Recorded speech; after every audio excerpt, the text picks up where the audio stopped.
Landy. Good afternoon, everyone. Thank you so much for joining us. My name is Stephanie Svisco. I am the program administrator of the business law section of the Florida Bar, and we would like to welcome you to course number 4643, How Focus Groups Can Help You Win Your Case.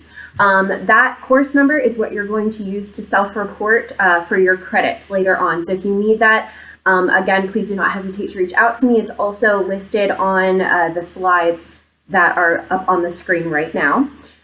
Today's presentation is brought to you by the Business Law section of the Florida Bar and graciously sponsored by Damien and Valori Como Trial Attorneys. So thank you all so much for being here. They are actually going to be our speakers today. We've produced several complimentary CLEs over the past year during COVID, and all of those are available on our YouTube page. This will also be up on our YouTube page so that you can view it if you would like to review the information at any point. So that is going to be available to you. The other options that we have for some CLEs, we do have some on aftermarket purchase on our page of the Florida Bar. So head on over there if you're looking for any CLE credits. We also have some posted there as well. Lastly, I would like to invite you to join the business law section if you are not already a member. There are lots of different opportunities, CLE discounts, and different things like that from being part of the business law section that we would like to invite you to join. If you have any questions about anything, my information is on both the Business Law section page of the Florida Bar and also the main page of the Business Law section website. So if you need anything, please don't hesitate to reach out to me. I'm happy to help. Now to move on to the presentation for today. The presentation will be 1 hour, and we ask that all of the questions be sent through that question and answer box that you see down at the bottom of your page. This is set up as a Zoom webinar, so it's set up so that our speakers can be seen and heard, but all of our attendees are able to communicate through that box. So please make sure any questions you may have are filtered through there, and then we will make sure that our speakers get those. And now I would like to pass this over to Russell Landy. Thank you all so much for being here. Thank you, Stephanie. We appreciate the business law section putting this on, and we're happy, I'll speak for Tom, we're happy to be here today to present this event. We're going to talk about focus groups today and what they can do to help provide insight into what lay people may be thinking or feeling about the various issues that are going to come up in any trial or hearing. And the goal here is to try to see the case through the eyes of your decision makers, the jurors. These focus groups that are very interactive can help you analyze your case selection, themes, test your claims and defenses, and really sort of test out and take for a spin the evidence that you think you have to present to prove your case. And they're a powerful trial strategy to do before you go to trial. There's often too much that we don't know about how our cases are viewed as we're working them up. We live with these cases, and sometimes seeing the forest for the trees is an issue, or we try to find ourselves guessing or assuming about things about our case headed into trial.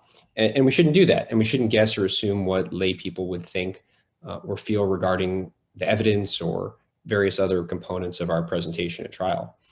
And what's often seen is that these focus groups and juries disagree with what we thought was the major issues in the case or how we view the evidence in our case. I know whenever I've had the opportunity to speak with jurors after a case, what they found important is almost always surprising and often different than what going into the case we thought would be important to the jury. And the truth is, by training, us lawyers don't think like a lay person. We're sort of, that's beaten out of us and through training in law school, and sort of reducing those blind spots can be helped from these focus groups. They can help with a lot of aspects of your case. It can help with case selection. It can help with framing the case, setting sort of rules on how to do things at trial for your team. It can help with formulating timelines, or your opening statement. You can get a sense of how people perceive your client or certain witnesses, or how you or your opposing counsel could be perceived. Um, and most importantly, it can let you test pieces of evidence that they're going to be used at trial and see how and if to present evidence. And this applies to both jury and non-jury cases. There's often times where, even if it's a bench trial or a injunction hearing or just any sort of evidentiary hearing, where the judge, you'd want to see how a judge might view it, and a lay person's opinion might help. Perhaps it's a technical business issue that's outside of the judge's experience, and just seeing how someone who's hearing about this for the first time may perceive it could be very helpful. So I'm going to turn it over to Tom very shortly. We want this to be a very interactive event, like these focus groups, as you'll learn. So please ask a lot of questions in the Q&A box, as Stephanie said, and we'll try to answer all of them as they come or at the end, but please ask a lot of questions. We'd like to make it very interactive. So I'd like to introduce Tom Colmo. He's a partner at Damian Valori. We're a boutique litigation firm in Brickell in Miami. We do complex business litigation, receiverships, and serious injury cases. So with that, I'll turn it over to Tom, who will talk about starting with organizing the focus groups. Thank you, Russell, and thank you, Steph. Good morning, or I guess good afternoon, everybody. I just want to sort of reemphasize a couple of points that Russell made. Traditionally, focus groups have been used mainly on the personal injury type cases. And back in the old days, we used to do actually mock trials where we would have one side or one lawyer in the firm present the case on behalf of the plaintiff, and the other lawyer or lawyers present the other side and have a jury deliberate. And we used to think that was a really good way to, test our case. And over the years, lots of different lawyers around the country started doing things differently and sort of following what was being done in the advertising and marketing world. Many of you may understand and know that, in the retail sector, manufacturing sector, many big companies and retailers and advertisers actually conduct focus groups with regular citizens out in the community to test ideas about their products, the best way to market them, what types of products people want, what they want their products to do, how they want their products to perform.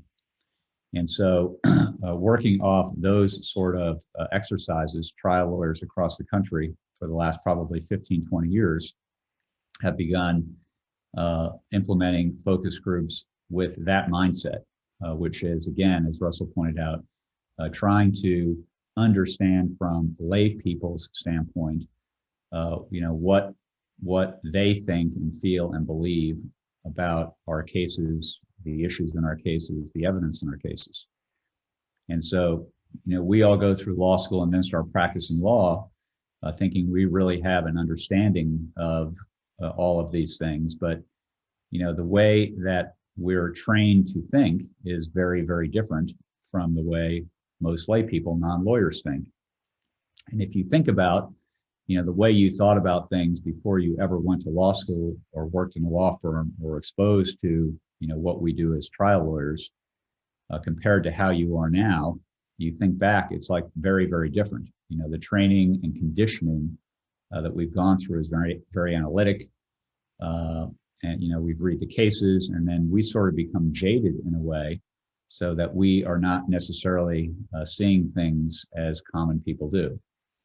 The other issue is that there are so many different points of view that even if we think we understand how a certain segment of people might view things, we can't guarantee that we're going to have those people only on the jury. So we want to get as broad a view from as many people as possible, to sort of test all of these different things in our cases. And so the more focus groups you can do on a particular case, oftentimes the better it is, and you can start synthesizing and organizing all that information to where you're starting to see certain themes and patterns form. And that's really where focus groups can be tremendously valuable. And so let's start with, how do we organize a focus group? So there's a lot of different ways. There are professionals that actually conduct focus groups. You can hire people, you can hire companies to do focus groups. And those tend to be at times very expensive and sometimes impractical. The way we have been doing it for a number of years is much simpler. We do it ourselves for the most part, I would say 90% of the time. And we start with putting ads, depending on your venue or jurisdiction. We use Craigslist, newspaper ads, classified ads, and we give the date, the time. I think Isabel just put up some of the ads that we've posted in the past. And you can read that and sort of see what we're, the way we're trying to get people's attention about this. And what we have them do is first contact our office with their interest. And then we present or provide them a very simple questionnaire. Isabel, can you post that? Okay, so you can see, obviously name, email, contact information, occupation, age, education, and marital status, and about 5 or 6 other pieces of information that we ask for them. Once they submit that, there are times when we, for a particular focus group ad, might get 100 applications, we'll call them. And so then we'll go through those, and what we're looking for is as broad a cross-section of people as we can get. We usually want an equal number of men and women. We want people with different political affiliations. In fact, typically I want people who I might believe are going to be more either conservative or opposed to some of the issues in the case, because, and I'll explain that in a little bit, but this basic questionnaire can give us enough information about people to compare and then select the people that we think will give us the broadest cross section of experiences. And so normally we want anywhere at least 8 up to maybe 15 people, enough. We can't have too many. We need to fit them in the conference room. If you have a bigger place, you can get more people. Actually, the more people, the better. You'd be surprised, a lot of people think that when you put ads, you're just going to get people who are not employed, or you're going to get people who have nothing better to do, or don't have jobs and things like that. But what we have found is that's not true at all. We get professionals. People have a lot of interest in doing this. There's certainly some people are doing it for the money, but most people are not. So it's a really interesting way to connect with people. So Tom, now, once we get the people in the focus group, if we're doing it in our office or in a conference room, sometimes we'll rent if we're doing it somewhere where we don't have our offices, we will rent a small conference room in a hotel room or motel, something like that. Just somewhere where you can gather comfortably. We'll get some light refreshments. We have name plates for the people. Most people show up, sometimes they don't. We get as many people as we can get in the room. And the way we start is we have everybody go around and introduce themselves. And then we tell them that, and I'm going to explain why we do this. It may seem a little strange, but we tell them that the case that we're going to be talking about is not our case. And we do that for a very, very particular reason. We don't want them necessarily, because especially since if it's our case and we're the only side presenting, we don't want them to tell us what we want to hear. So we tell them that we've been hired by lawyers in a real case, to conduct this focus group for them. We will always have a video recorder there to record it. And we tell them that it's being recorded so that the lawyers can see their interaction. Don't only have to take our word for it, but we also use the video so that we can go back and ourselves look and review a lot of what people said. It's very helpful to go back sometimes because it's easy to miss things. And then, we basically want them to understand that their viewpoints, their opinions, their beliefs, and their feelings are what we're looking for. They're not going to hurt our feelings because it's not our case. We want them to be as open and honest as possible. We want to encourage them to, if they disagree with something or someone else, something someone else said, to let us know, because that is really where the true value of their input comes from, is their disagreements and their true strong feelings and opinions about things.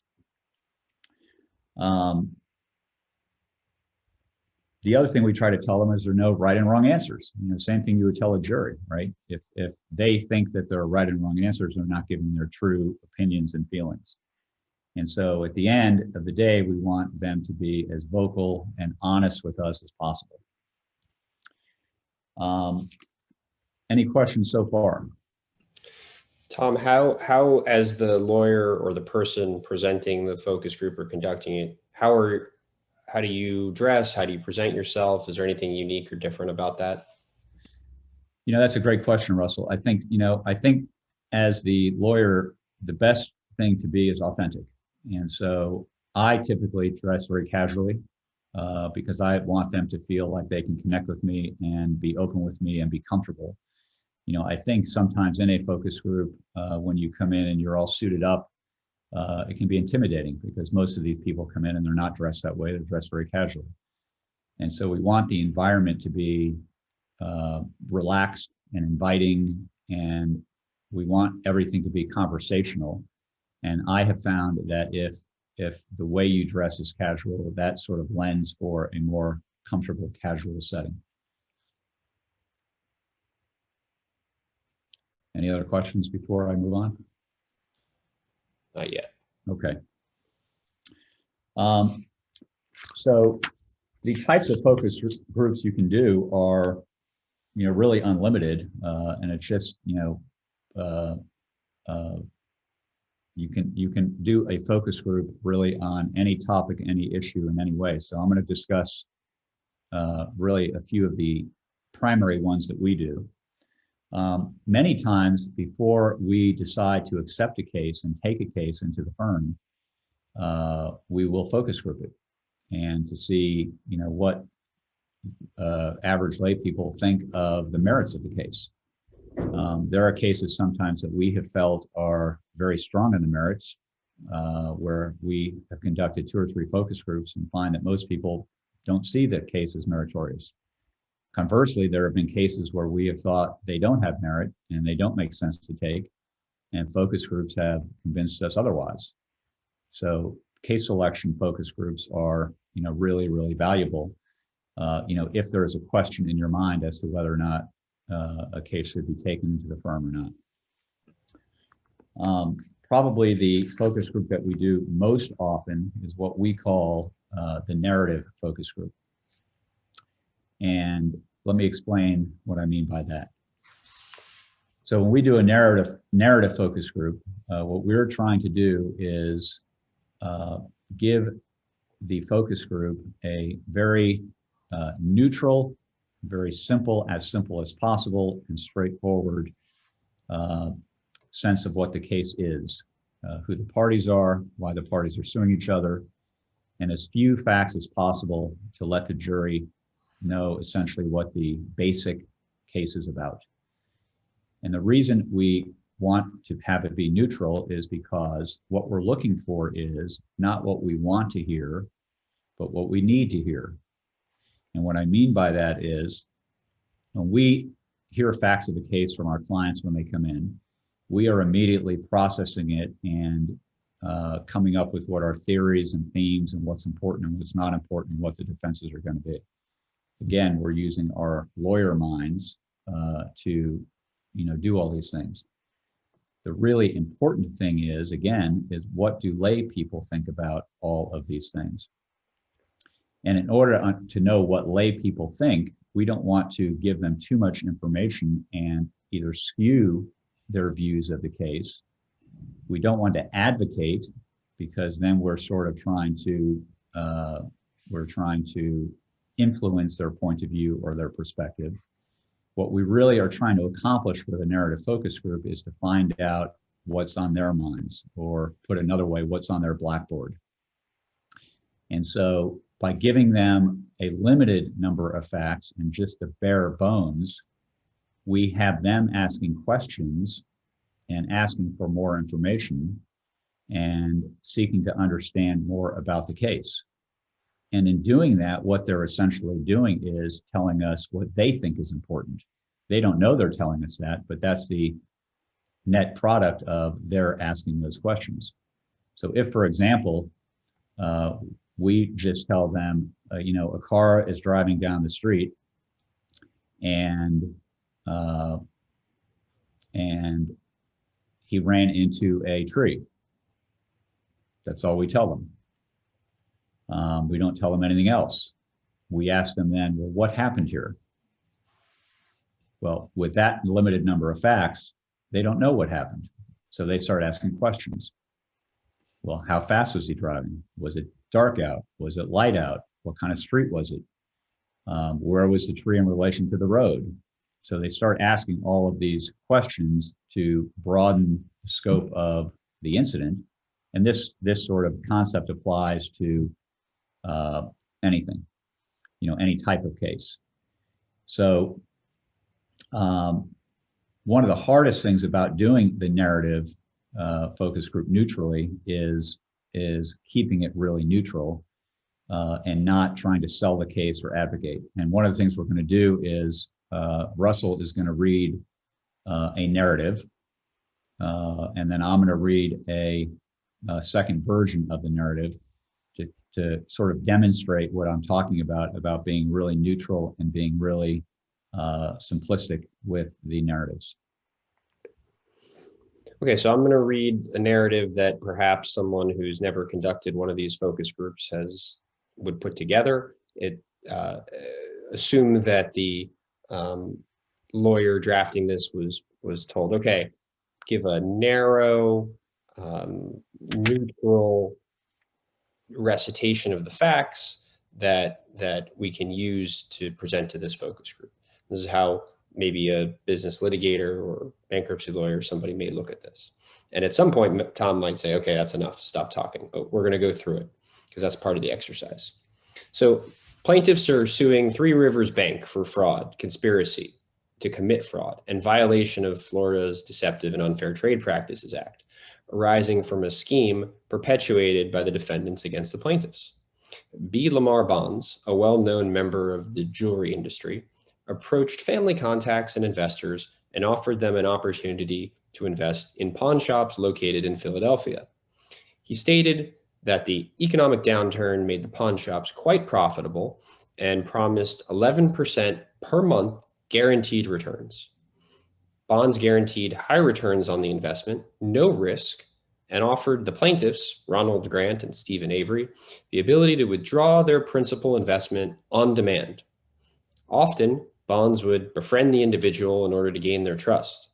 The plaintiffs were not required to perform any work or effort on behalf of the pawn shops as part of their investment, and the return on the investment would arise solely from the efforts of the pawn shops. Sometimes Bonds said the investments were also collateralized by diamonds owned by the pawn shops.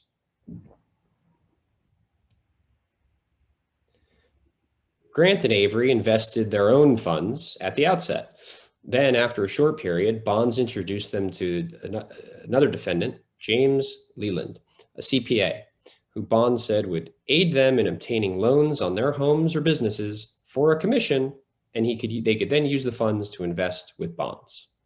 Leland actively encouraged the plaintiffs to invest with Mr. Bonds, the CPA, and promoted himself as a mortgage broker who could get loans quickly and at extremely low rates based upon his long-standing relationship with various banks, including one, Three Rivers Bank. Leland requested copies of tax returns and bank statements from the plaintiffs and their businesses, and told the plaintiffs that he would arrange for loans through his contacts at the bank. The two bank employees, Mr. Sidney Bream, a vice president, and Mr. Terrence Pendleton, of another vice president, were Leland's contacts at Three Rivers Bank. Without Mr. Gantt's knowledge, Mr. Leland, the broker, mortgage broker, altered the plaintiff's tax returns and bank statements to reflect significantly higher income and assets. Mr. Bream went to Mr. Leland's office and instructed Mr. Leland as to what amounts to place on the altered documents and loan applications. Mr. Leland and Mr. Bream were each convicted by a jury of bank fraud. Mr. Pendleton was acquitted by a jury at the same criminal trial, and it's unclear as to whether he had any knowledge that the documents were altered. Mr. Avery, one of the plaintiffs, noticed that the loan documents were different than his tax returns and bank statements and questioned Mr. Leland if that was proper, but advised Mr. Leland that it was normal to do so, and Avery signed the loan applications anyway. Discovery revealed that Mr. Bream would receive kickbacks, gifts, and other compensation from Mr. Bonds and Leland for directing the loans to be approved. And Mr. Bream had full authority to approve the loans without sign-off on any other bank employee. And then the loans were invested with Mr. Bonds. In the end, it was learned that the pawn shops didn't exist at all, and all the plaintiff's money was lost. As soon as the bank learned of the plaintiff's assertions, it referred Mr. Bream and Mr. Pendleton to the police. The bank maintains that the plaintiffs owe the bank the money they borrowed. No person other than Mr. Bream, or possibly Mr. Pendleton, at the bank was aware of the scheme, and during a compliance review, Mr. Bream lied to the bank in a way that made it impossible for them to discover that the loan documents were fraudulent. The bank has a firm policy against these type of transactions or actions and trains its employees not to do so. In the end, the monthly return on the investments stopped and this action was commenced. Okay, so just a couple of comments about that one, about that narrative. So in the first paragraph, the word scheme is used, arising from a scheme perpetrated by defendants, by the defendants against the plaintiff. That's a very judgmental comment. That's not neutral. That's advocacy. Later on, one of the witnesses was referenced as lying. Again, you're telling, in this narrative, you're telling the jurors that somebody's lying. You're providing your own judgment and perspective about what they were doing. And so, there's a lot of facts in here that are all facts of the case, but it doesn't give the jurors the opportunity to sort of ask questions about what they think is important about the facts. There's just a lot of facts and judgment of the facts included in this narrative.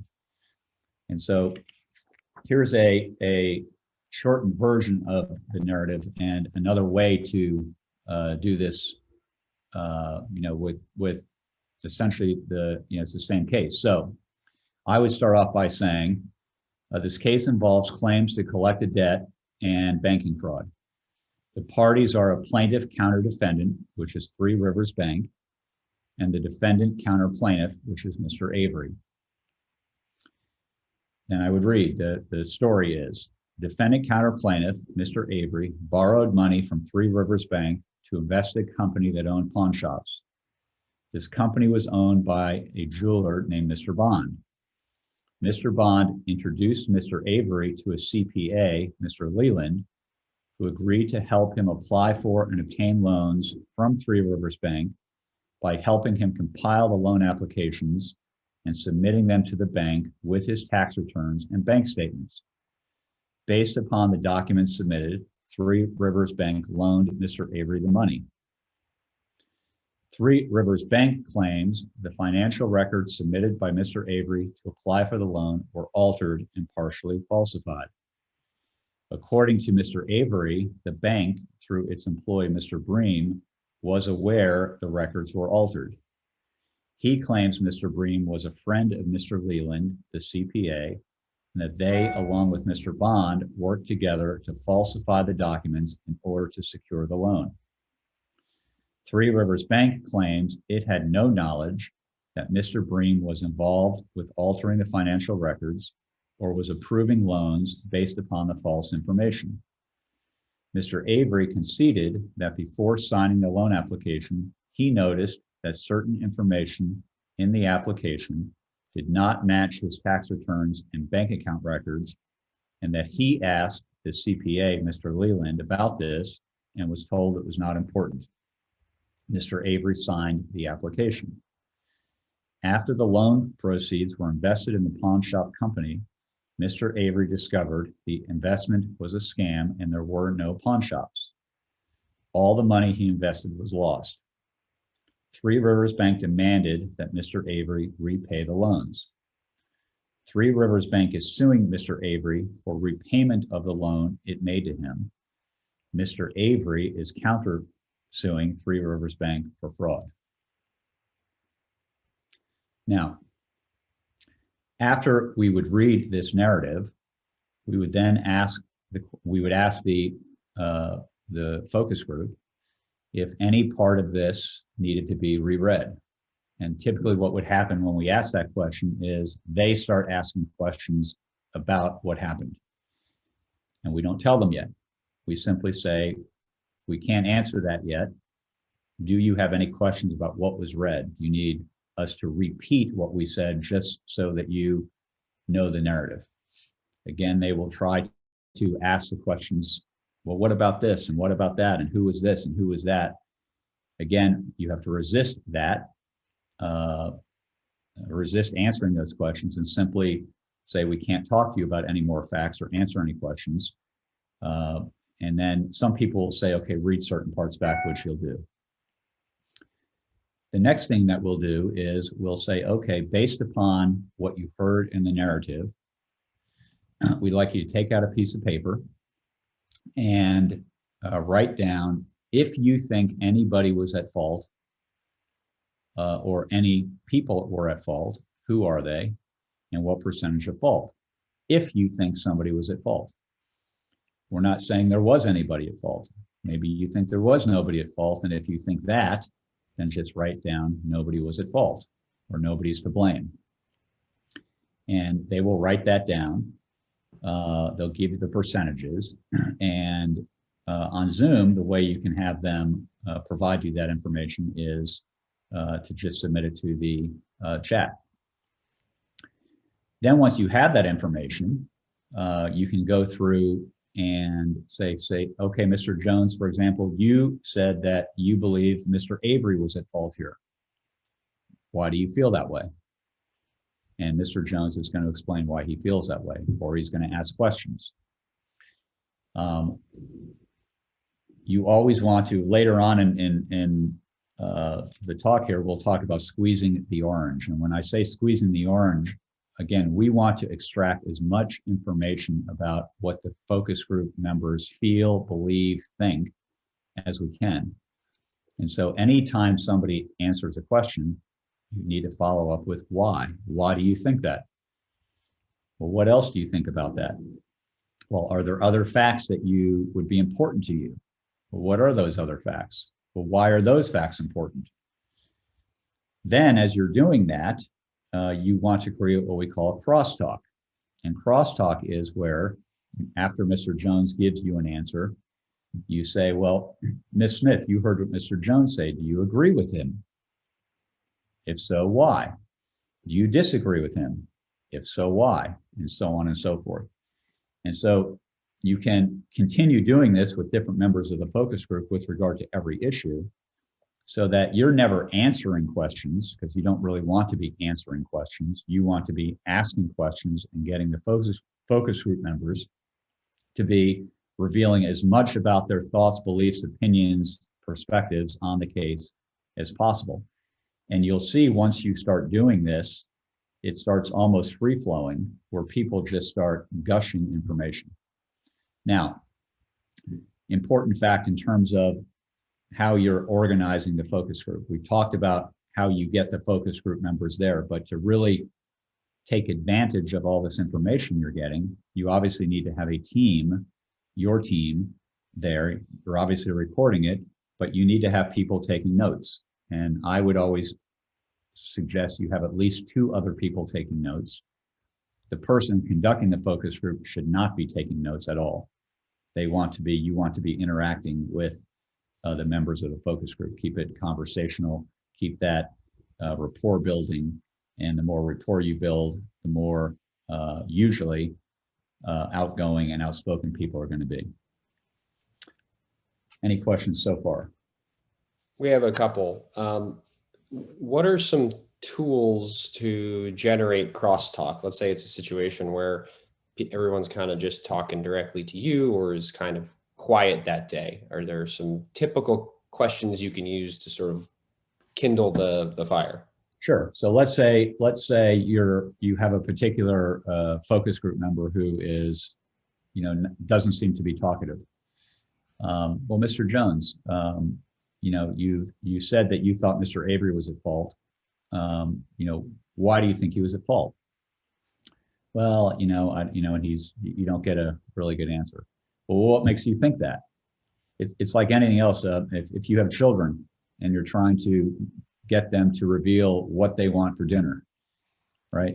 You keep asking questions, find different ways to ask the same question. Sometimes you obviously don't want to feel or have people feel like you're picking on them.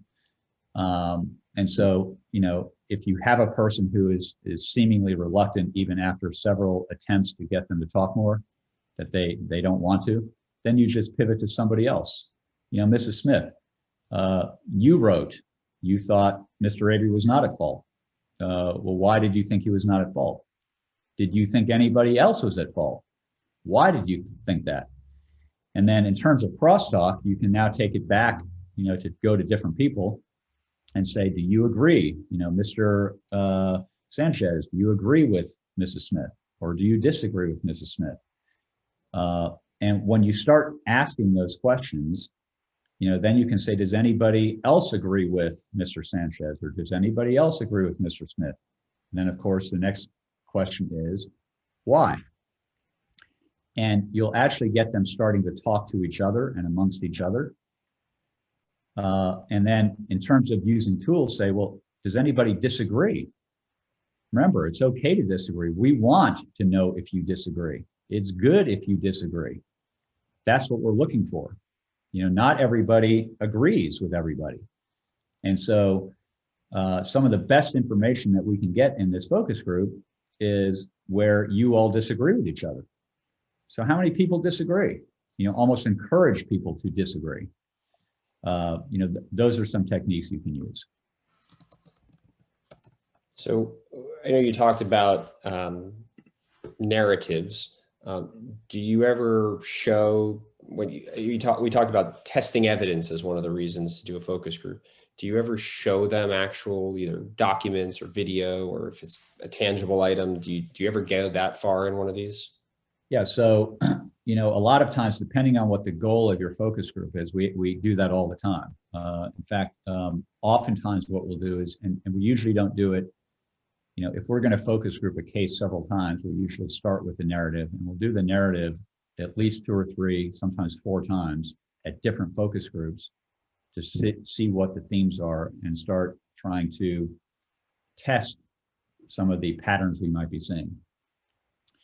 And so, most often, the most critical evidence in our cases is the testimony of our clients or our witnesses. And so we will almost always, at some point, for example, have our clients or certain key witnesses come in and actually we'll do a very brief, I wouldn't even call it direct examination, but, questioning of the witness. And then we turn it over to the focus group to ask the witness their own questions. Let them question the witness. Why do we do that?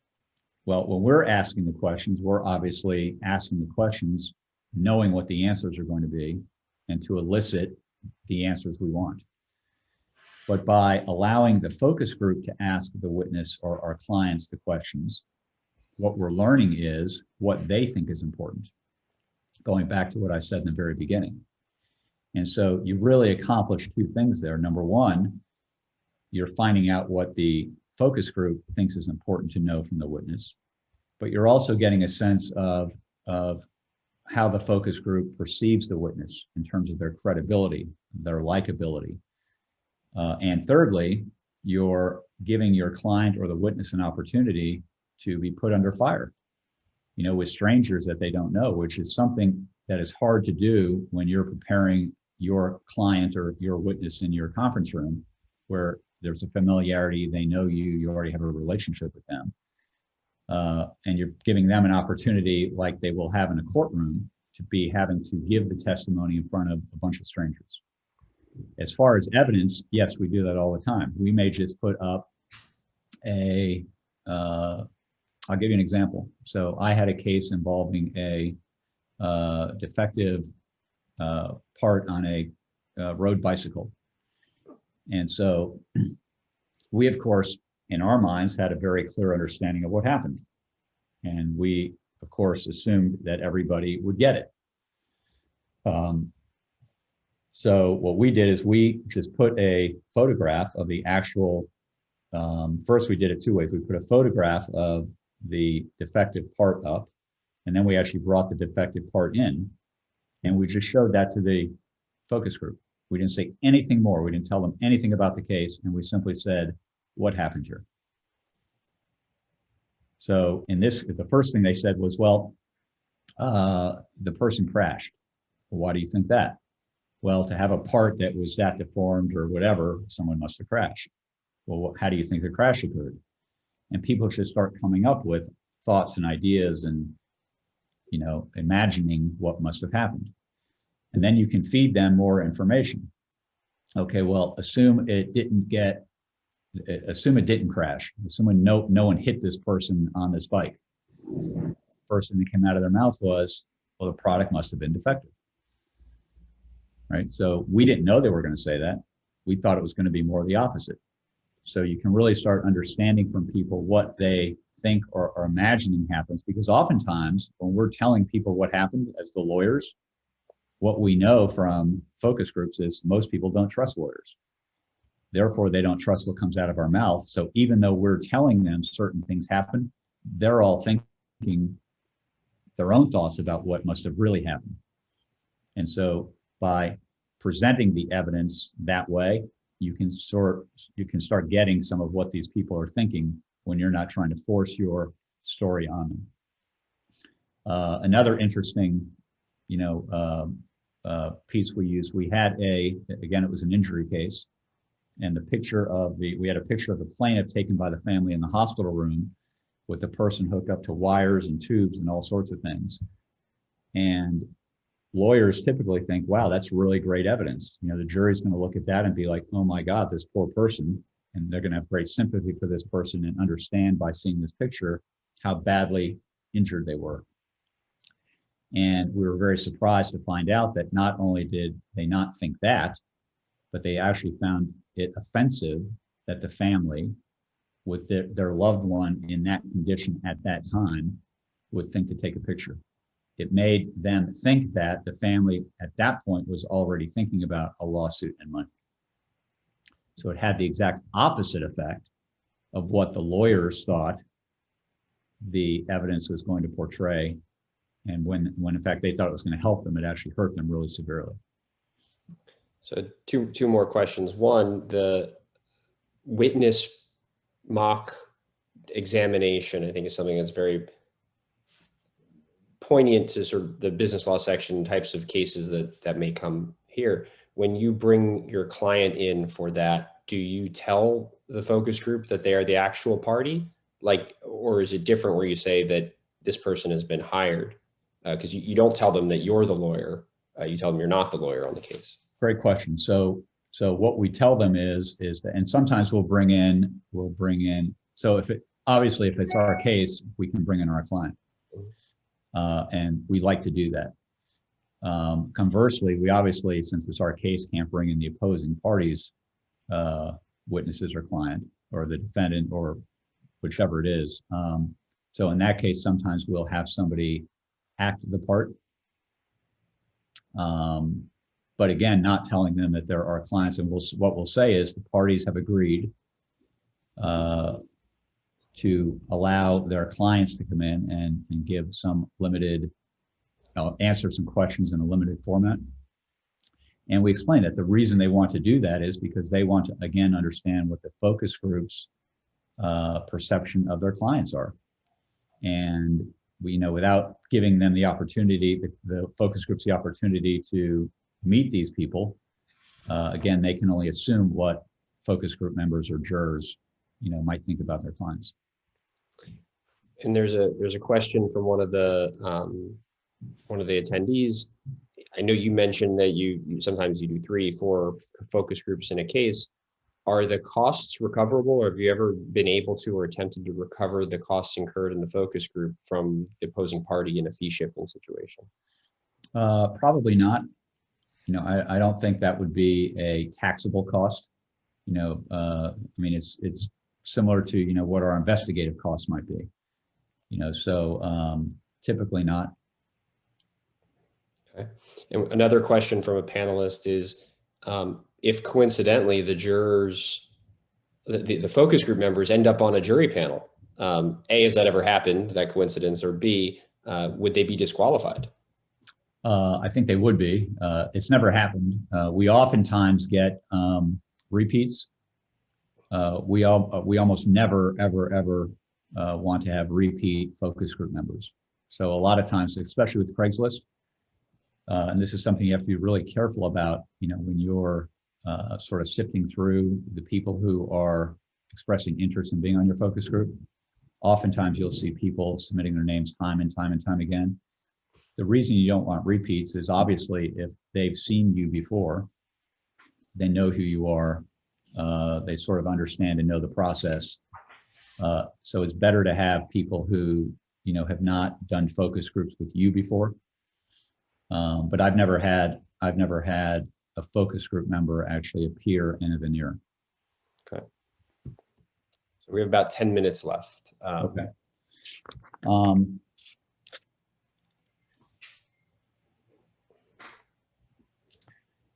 Yeah, so, a couple of other ways that we use focus groups is 2 really important ways. So if you have a jury trial, I think, and I think most lawyers who try a lot of cases think that voir dire is, really the most important part of the case for obvious reasons. The people that are ultimately going to be on the jury are deciding your case. And so, your objective as the lawyer picking the jury is to get rid of each and every person who could potentially be biased against your case. And it's a real sort of art to picking juries and to being able to expose that bias in a way that is both subtle but effective. And the best way to really hone those skills is to practice.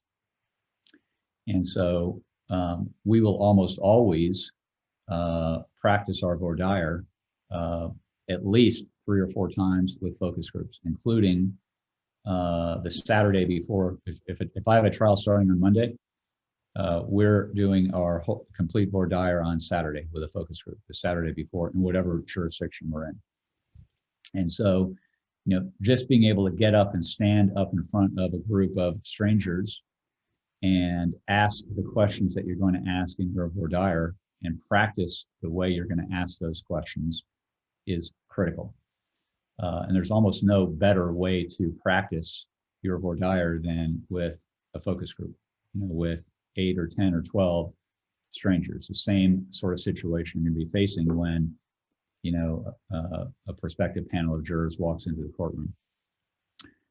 We also do our openings, and sometimes we'll start doing our openings months before a trial. And we'll try our openings in different. We'll have different openings, and we'll try different openings and see which ones work best. Which ones, similar to the narrative, although, your opening is much more fact specific. We want to see what resonates, what works, and what doesn't work.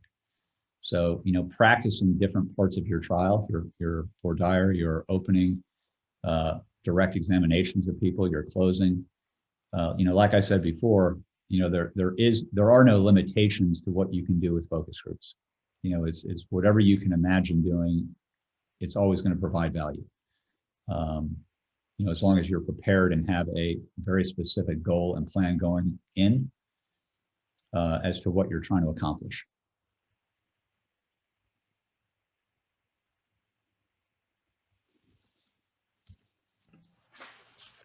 You mentioned squeezing the orange earlier. What does that mean? All right, so your mindset needs to be with jurors is to never leave any answer unexplained. Right, so like I was saying before, when you ask the question, do you think anybody's at fault, and they tell you yes or no or who it is or whatever, getting their explanation for why they feel that way is critically important. And so the best way to get information from people is to simply ask, the open-ended questions, who, what, where, when, how, why.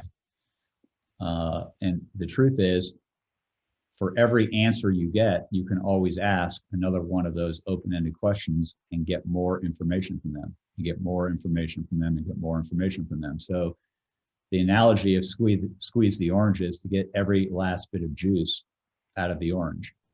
And so you want to try to get every last bit of information about a particular answer, feeling, belief, perspective from each focus group member as you can.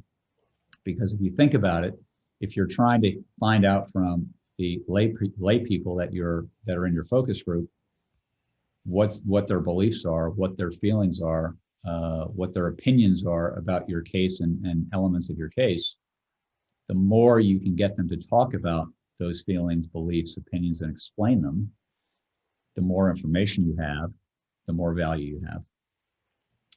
And so that's where that analogy comes from. The other critical components of that, are listen. As lawyers, we love to talk. We want to sell our case. We want to advocate. We want to explain things. And it's counterintuitive for us to just simply have other people talk and for us to sit there and listen, because we all have our opinions, especially when we're hearing things about our case that we don't want to hear. Our immediate reaction is to jump in and say, oh, well, you don't understand. Oh, well, let me explain it to you this way. And you have to resist the urge to do that, or you're wasting your time in the focus group, because really what you want to hear is all the things that you don't want to hear, right? So the more things that you're hearing make you uncomfortable, the more value you're getting out of the focus group, always. Because if you keep hearing things that you don't want to hear, that are painful for you to hear, then what that's telling you is you're missing something about your case. And so you may be able to take that information and work with it to shore that issue up, or you may have to revise the way you're preparing your case, or you may find out that the case you thought was a good case is not a good case. We just recently focus grouped a case where we brought our client in, and really the case was dependent upon the jury believing our client. It was a sort of a he said, she said, and our client on paper was very, very credible, very, very believable on paper. But when we focus grouped, when we presented our client to two different focus groups, we found out that when they told their story, it didn't come across as credible at all. And it opened up a lot more problems with the case than we even anticipated. And as a result of that, we ended up, getting out of the case, having to tell the client that we were sorry we couldn't stand the case. So let's assume you've learned something you didn't want to hear at a focus group. How do you decide if, when, and how to make changes to your theory of the case or your presentation, especially if it's something that maybe you thought was a cornerstone or a key defense or claim in your case? Well, the first thing I'll say is if you're doing the focus groups the correct way, you will always hear things that you don't want to hear. You will always hear things that make you uncomfortable. And rather than feeling badly about that, you should be like, okay, that was a really successful focus group. Thank God we heard that now and learned that now, as opposed to hearing it, to your point, Russell, after the jury has already, given you a 0 or given your opponent $5 million. And so, that is the point of the focus groups. So, once since you're looking for that information and you want to hear all the bad things and you want to hear all the negative things, then it's just a question of getting back with your team and figuring out, okay, how do we deal with that issue? Can that issue be dealt with? Do we have to revise our whole approach to the case? Do we not pursue that particular claim or cause of action and try and do something different? That's why doing the focus groups early and often is so important. If you wait until the die is cast in your case, then sometimes it's too late. Then you're stuck with what you have. And so you don't want experts being deposed, for example, before you have, you've done these analyses, before you've had the focus group test, or you've tested all of these theories, claims, evidence, witnesses, because by the time you, for example, have experts deposed, it's too late. One of the things you were talking about was being able to test perceptions of the attorneys, either your team or the opposing party. How can you use focus groups to do that? That's a really good question. So, we've talked about witnesses. You can show video depositions, where lawyers are questioning witnesses in the video depositions. You can ask the focus group members, how effective do you think that lawyer was? What do you think about that lawyer's demeanor? You can do the same thing when you're practicing your voir dire or practicing your opening. You can ask those same questions. But the use of video or video proceedings in focus groups is really helpful.